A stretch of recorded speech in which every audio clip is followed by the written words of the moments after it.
Hey, good morning, Drive Time. Welcome back. Once again, I'm Dave Drum. And for the fifth week in a row, this is the first time we've done a series this long, we have Jim Ramos. Jim Ramos is the founder of meninthearena.org, a Christian organization that tries to get men back into the arena, back into the fight. Jim is also an author, and he's released a new book called Strong Men, Dangerous Times, and it focuses on the 5 essential things that men need to know and embrace in order to change their world. So this week is actually that 5th thing. And we have gone week by week. We've talked about protecting our integrity, about fighting apathy in our life, pursuing God passionately, leading courageously. And here we are. We're going to finish strong. So, Jim, welcome back. Thank you so much for spending this much time with us week after week. And if you would, talk about finishing strong. Yeah, it's really interesting. I read about 40 to 50 different books a year for my podcast, and just because I'm a voracious learner. And what I've noticed about most books is most books start really awesome and the first 50, 100 pages, and they kind of taper off as the author runs out of things to say. In the book, Strong Men, Dangerous Times, the last chapter is the best by far chapter of the book. I'm most proud of the last chapter. And it's because I have a chip on my shoulder, Dave. So we started the week 1 with a trailhead, which is protecting integrity. And then we climbed up the mountain, fighting apathy. The summit of manhood was pursuing God passionately. The back side of the mountain, which I didn't mention, when you climb a mountain and you descend a mountain, you've got to lean nose over toes to get traction. And so leadership, men need to get leadership and as a leader and lean into their families and lean into their wife and lean into their church and get traction for that downhill, which is the descent, which is leading courageously. And the trail's end is really was birthed out of a slight chip on my shoulder. And quite frankly, I'm deeply disturbed at how many wrong finishes we see in the Bible. I'm deeply disturbed at how many wrong finishes we've seen in the church. We think of, guys like Bill Hybels, Ravi Zacharias, some of these guys that just, they finished wrong and not strong. And I wonder, what is the difference between a man who finishes wrong and a man who finishes strong? What is the difference?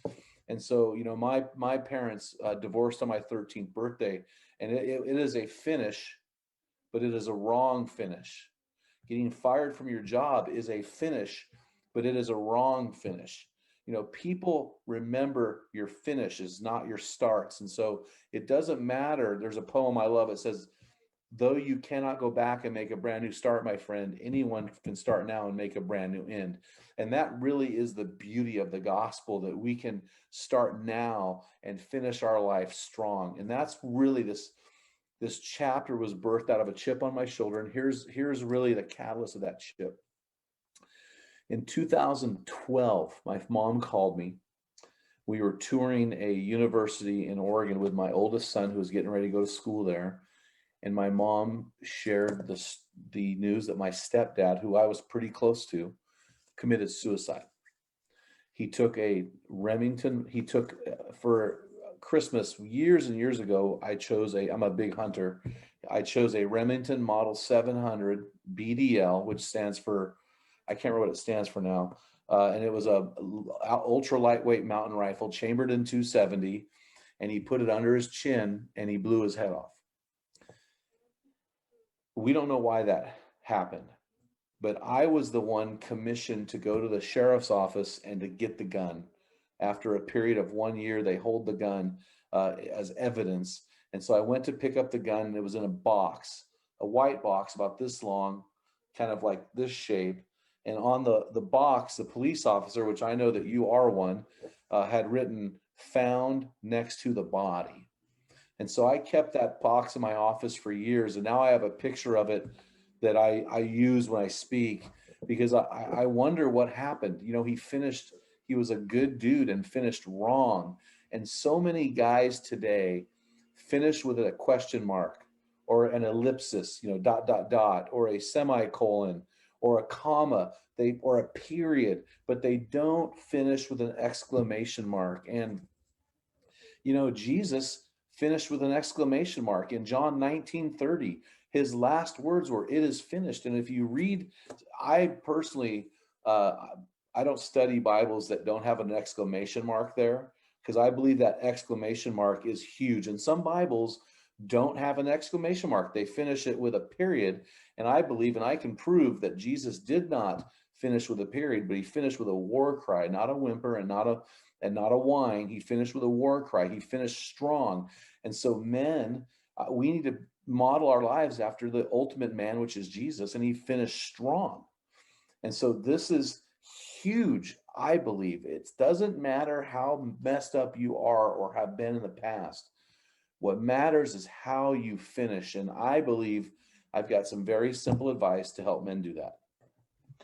Well, and I would agree with you. That's the greatest thing about Christianity and about Christ is it doesn't matter where you are. It doesn't matter where you were yesterday, but there is something we can do about tomorrow and the next day and the next day. And, 15 years ago, 20 years ago, I was not who I am today. I'm proud to say 4 years ago, 5 years ago, I'm not the man I was today. That God's kept me on a journey where every once in a while he puts the ball back in my court and says, okay, well, you're going to have to decide. You're going to have to pick. Are you, like you said, is there going to be a period here? Or is there going to be an exclamation mark?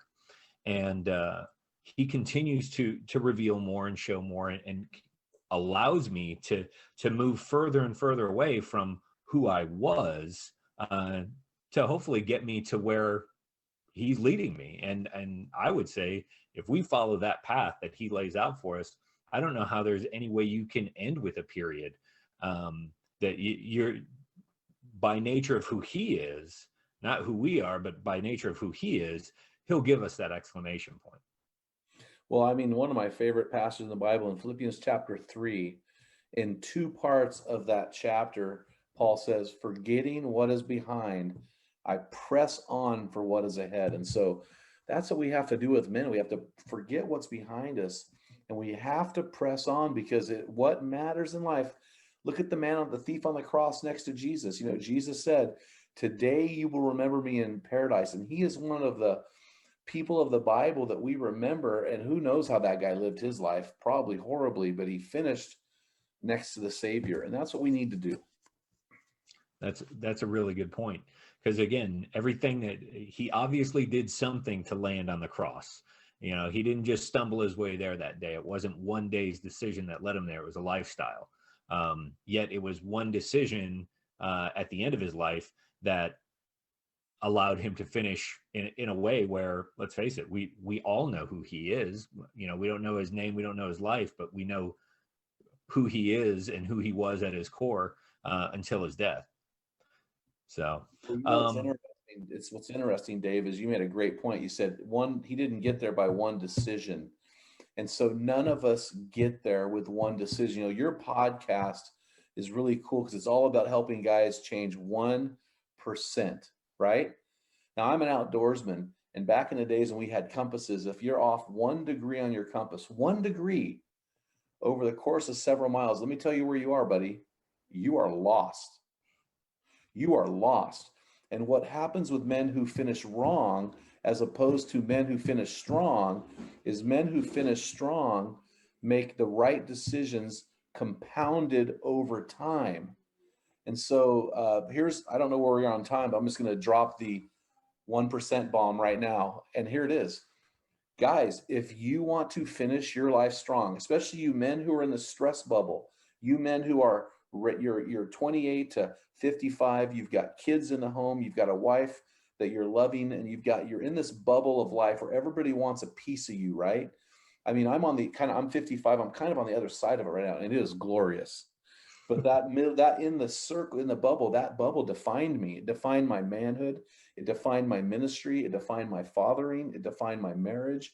What happens here is everything. You have to get this arena time down. And here's what I did, and here's what I think is so important. You are going to get home from work between 5 and 6:30 every night. and you are going to have 2 to 3 hours before you go to bed. So you've got, let's say, a 6 to 9 o'clock window. Instead of getting on the couch, get out and coach. Instead of picking up the remote, pick up your kids. Instead of hugging your beer, hug your wife.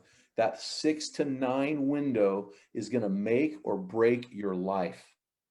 So finish every day strong, and compound it over time equals a strong life finish. It is not how you start. You know, all these podcasts today, Dave, are like, give me the first 3 things you do in the morning. Give me the things you do before 9 o'clock. I say, and forgive me for this, Dave, screw that stuff. It's how you finish your day that matters. It's how you love your wife at the end of the day that matters. It's how you love your kids after work that matters. What your job is, your job, but what you do here is going to identify. Listen, that will identify who comes to your funeral. What happens between 6 o'clock and 9 o'clock at night, not what happens between 9 to 5. So make that 6 to 9 time of your day critical to how you finish your life. Man, that's really good. And you know, you talk about being 1 degree off. We were fortunate enough a while back. We had the head coach of the Ohio State wrestling team as a guest here on Drive Time, and you know what's awesome is when you talk about getting 1% better.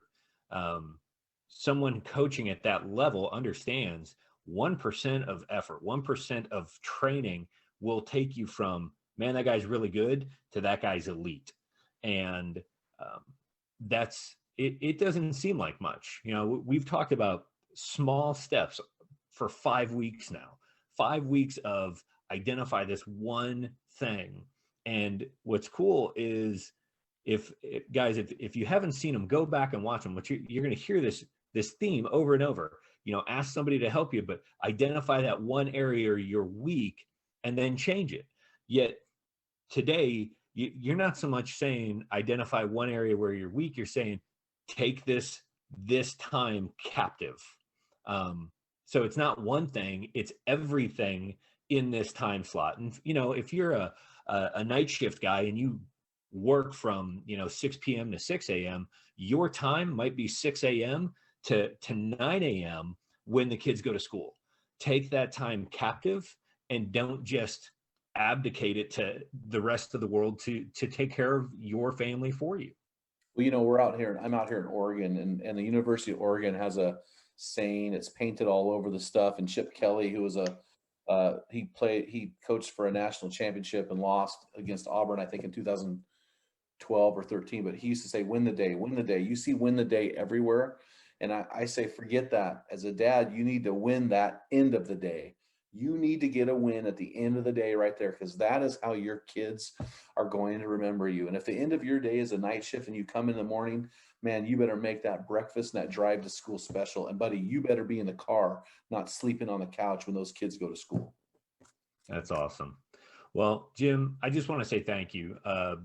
Not just for me, but on behalf of the guys who watch Drive Time regularly, or that maybe caught wind of your 5-week journey here.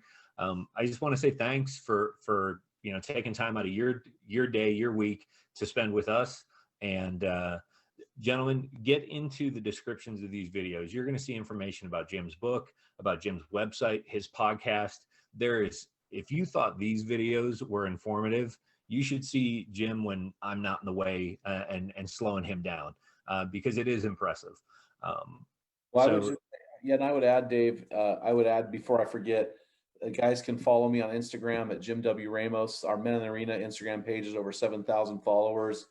Our Men in the Arena forum has over 10,000 followers. So our podcast, so if they just Google Jim W. Ramos or Men in the Arena, I'm really, really easy to find. That's awesome. So, gentlemen, we will see you again next week here on Drive Time. Jim, you be safe out there. See you later, guys. Thank you.